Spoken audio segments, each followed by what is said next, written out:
Tony Naska here with DovNut Software. Today I'm going to demonstrate the service history tracking module, which is part of the project system.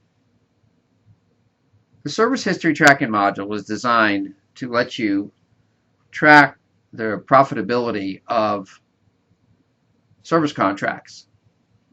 So if we come over here to the customer list and we bring up a particular customer, under recurring billing, you see we have various contracts, and you can have a description, maintenance contract, free labor, etc.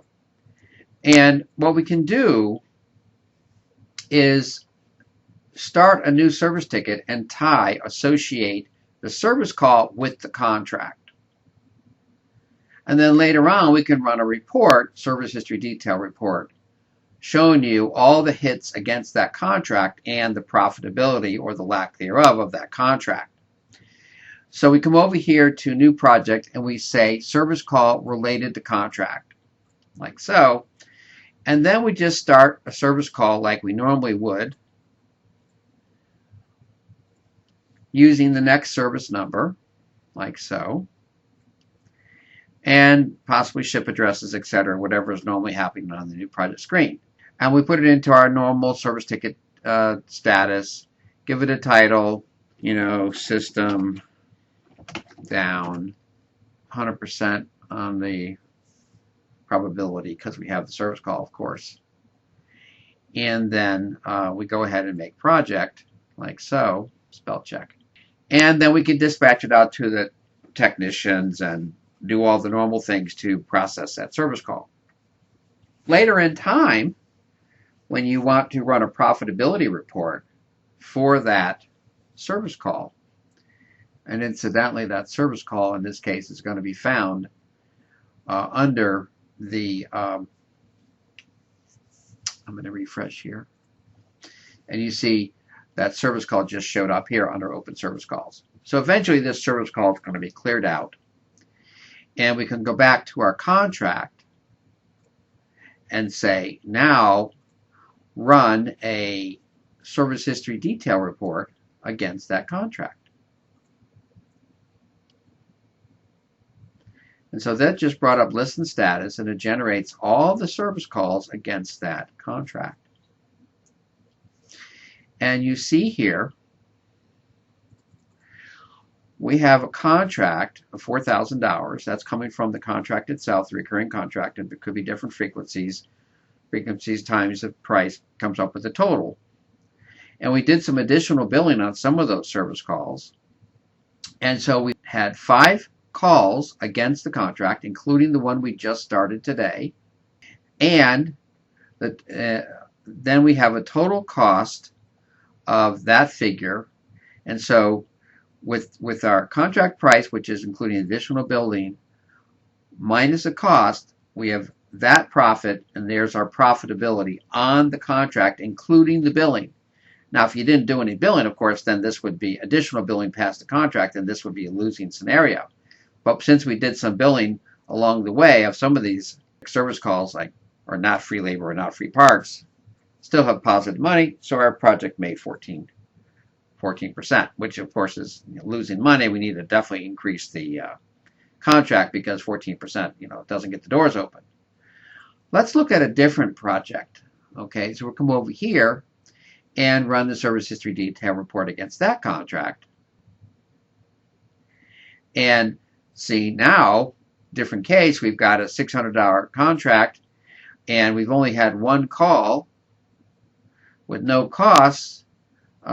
So you see we've made a good profit, 97% profit, which would be more in line with normal contracts, like so.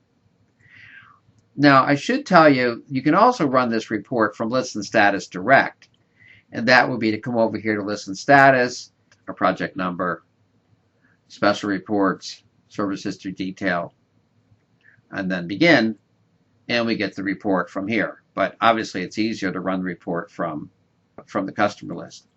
There's also a detail checkbox here. What that gives you is the breakdown of all the items that are in the project. So you see it actually listed out the actual item that's on that particular project. So if we go back to our customer list, again, CTL, like so, recurring, choose our contract. There's that same detail checkbox I can set here, hit begin, and you notice it's checked over here as well. And this time you actually see the lines that are actually in the project itself, line for line for line. Except, so there's detail versus not detail would simply be a line by line at the project level and not the actual details of the project, like so, just the actual totals. Okay. You can also specify and run under here, Contract Manager, a list of all your contracts and show profitability. Now you notice there's a retotal checkbox here, so you can have the system recount the values on a 360-day back basis. Or you can use the anniversary date of the contract, or you can specify the date range that you want. I usually use the 365 version of it and hit start. And so what the system does, it goes through all the contracts and accumulates all the costs. And you see here we have the different contracts, and then we can move through all of our contracts and we can see the hits that have happened against the contracts, the profitability of the contracts, etc. And it's like this one's a $1,700 call. We've had no hits, so we got 100% profitability on that contract. So here's one where the total contract is $9,000, but we've incurred this cost and then we've made this amount of profit. So this is a nice report where you can go through all your contracts and see very nicely. So we see we've got $85,000 worth of contracts and we've made 99% profitability on our projects. Here's the contract we looked at before, and you see we have our selling price and the costs incurred and then our net profit on that particular contract. Contact DubNet for more information and pricing on the service tracking module. Thank you very much.